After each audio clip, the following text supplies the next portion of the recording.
UP की राजनीति में सियासी लिहाज से सबसे हाई प्रोफाइल माने जाने वाली वाराणसी लोकसभा सीट पर देश ही नहीं बल्कि विदेश की भी नजर है। लोकसभा चुनाव 2019 की अधिसूचना जारी होने और 19 मई को वाराणसी में चुनाव होने की सूचना के साथ ही पूरा देश वाराणसी लोकसभा क्षेत्र का चुनावी हाल जानना चाहता है। आखिर ऐसा हो भी क्यों ना? दरअसल वाराणसी से देश के प्रधानमंत्री नरेंद्र मोदी वर्तमान में सांसद हैं और आगामी चुनाव इसी सीट से लड़ने की तैयारी में है। लिहाजा जानना जरूरी हो जाता है इस सीट के बारे में सब कुछ। गंगा के साथ का सीधा संबंध जोड़ दिया है। गंगा से हम सीधे स्नान करके भोले बाबा के चरणों में आकर के सर झुका सकते हैं। तो सुना आपने, जब मां गंगा से सीधे जुड़ गए हैं भोले बाबा। काशी में विश्वनाथ कॉरिडोर का उद्घाटन करते वक्त मोदी ने ये बात कही और लोगों की नजरों में काशी की कहानी में विकास का एक अध्याय जोड़ गए। वाराणसी लोकसभा सीट 1952 में अस्तित्व में आई। पहले चुनाव में यहां से भारतीय राष्ट्रीय कांग्रेस के प्रत्याशी रघुनाथ सिंह ने जीत दर्ज की। 1962 में भी ये सीट कांग्रेस के नाम रही। 1967 में सियासी समीकरण बदले और ये सीट भारतीय कम्युनिस्ट पार्टी मार्क्सवादी के खाते में चली गई। 1971 में दोबारा कांग्रेस लौटी, लेकिन 1977 में इंडियन नेशनल लोक दल ने बाजी मार ली। 1980 और 1984 में सीट कांग्रेस के खाते में रही। 1989 में जनता दल के अनिल कुमार शास्त्री यहां से चुनाव जीती। उसके बाद साल 1991 से लगातार लोकसभा चुनावों में यहां से भाजपा जीतती आ रही है। बीजेपी के शिरीष चंद्र दीक्षित यहां से एक बार चुनाव जीते, 3 बार शंकर प्रसाद जायसवाल, 1 बार डॉक्टर मुरली मनोहर जोशी और 2014 के लोकसभा चुनाव में नरेंद्र मोदी ने जीत दर्ज की। वहीं स्थानीय लोगों में महागठबंधन के मुकाबले मोदी का क्रेज बना हुआ है।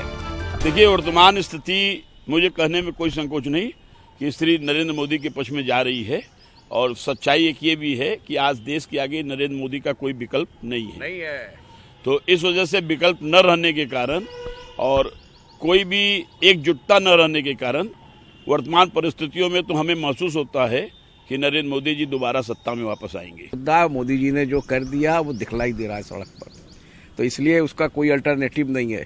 जब लोग जानते नहीं थे मोदी जी को, उस समय कयास लगाते थे। जब उस समय वो 80 में 71 सीट ले आए, तो आज तो मोदी जी ने काम किया हुआ है। काम देख के उसके ऊपर पॉजिटिव वोटिंग होगी।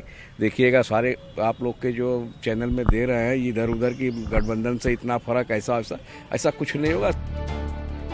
देश की सबसे high profile Lok Sabha seat Varanasi को वोटरों के समीकरण के हिसाब से देखें तो यहाँ तकरीबन 18,32,000 मतदाता हैं, जिनमें लगभग 82% हिंदू, 16% मुस्लिम। हिंदुओं में 12% अनुसूचित जाति और एक बड़ा तबका पिछड़ी जाति से संबंध रखने वाले मतदाताओं का है। हिंदू वोटरों के ज्यादा रहने से मोदी यहाँ मजबूत है। वाराणसी जिले में कुल 8 विधानसभा सीटें हैं, जबकि लोकसभा क्षेत्र में 5 सीटें आती हैं। इनमें Rohaniya, Varanasi north, Varanasi south, Varanasi cantonment, Sevapuri, Shivpur, Pindra और अजगरा सीट शामिल है। 2017 में हुए विधानसभा चुनाव में इनमें से सेवापुरी सीट अपना दल और अजगरा सीट सुहेल देव भारतीय समाज पार्टी ने अपने खाते में की, जबकि बाकी 6 सीटों पर बीजेपी ने जीत दर्ज की थी। तो बनारस में तो कोई मुद्दा नहीं बनेगा। यहाँ तो पक्ष और विपक्ष जितने हैं सब मोदी को ही देंगे, और बनारस के बाहर की ज्यादा बात है, वहाँ पर भी सब मोदी में ही हो गया है। तो यहाँ तो आप मोदी के अलावा कोई दूसरा नाम सुनेंगे नहीं। तो यहाँ तो आपका इंटरव्यू भी लेंगे, सब मोदी मोदी बोलेंगे। तो पूरी मोदी में ही है। मोदी और दूसरा कोई विकल्प सोच भी नहीं पाएगा कोई। इसलिए कहानी खत्म है यहाँ पर। तो वाराणसी लोकसभा सीट से पीएम मोदी के खिलाफ अरविंद केजरीवाल ने चुनाव लड़ा था, लेकिन मोदी लहर का मौसम ऐसा चला कि केजरीवाल को हार का सामना करना पड़ा। 2014 में नरेंद्र मोदी को कुल 5,81,022 वोट मिले और उन्होंने केजरीवाल को 3,71,784 वोटों के अंतर से हरा। 2014 लोकसभा चुनाव के नतीजे: नरेंद्र मोदी भारतीय जनता पार्टी, कुल वोट मिले 5,81,022। अरविंद केजरीवाल आम आदमी पार्टी, कुल वोट मिले 2,09,238। अजय राय कांग्रेस, कुल वोट मिले 75,614। विजय प्रकाश जायसवाल बहुजन समाज पार्टी, कुल वोट मिले 60,579। कैलाश चौरसिया समाजवादी पार्टी, कुल वोट मिले 45,291। साल 2014 से पहले यहाँ विकास के कामों की गति धीमी थी, लेकिन केंद्र में सरकार बनने के बाद से अब तक बनारस के लिए तकरीबन 315 बड़ी परियोजनाएं स्वीकृत हुई, जिनमें से अब तक लगभग 279 परियोजनाएं पूरी की जा चुकी हैं। पिछली बार वो गुजरात के मुख्यमंत्री के तौर पर काशी में नया चेहरा थी, लेकिन इन 5 सालों में लगातार बतौर सांसद सक्रियता से उन्होंने काशी से रिश्ता मजबूत किया है।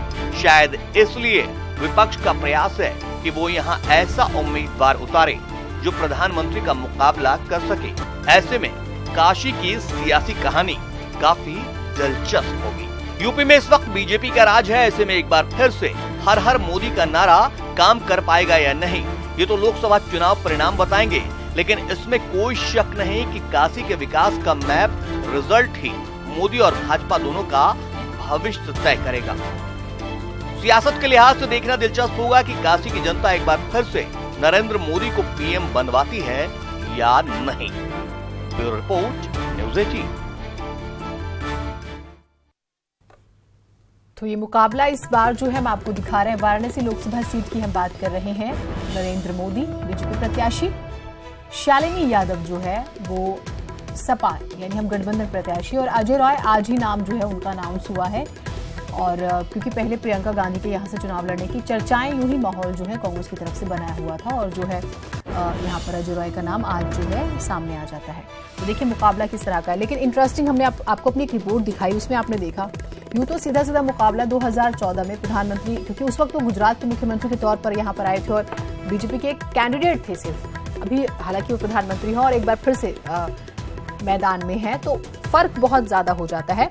देखिए उस वक्त जब डायरेक्ट फाइट हुई थी तब नरेंद्र मोदी जो हैं उस वक्त 3,71,784 वोटों से जीते थे, और अरविंद केजरीवाल जो है वो तकरीबन उनको जो है 2,09,239 वोट मिले थे। कुल 40 कैंडिडेट्स मैदान में थे।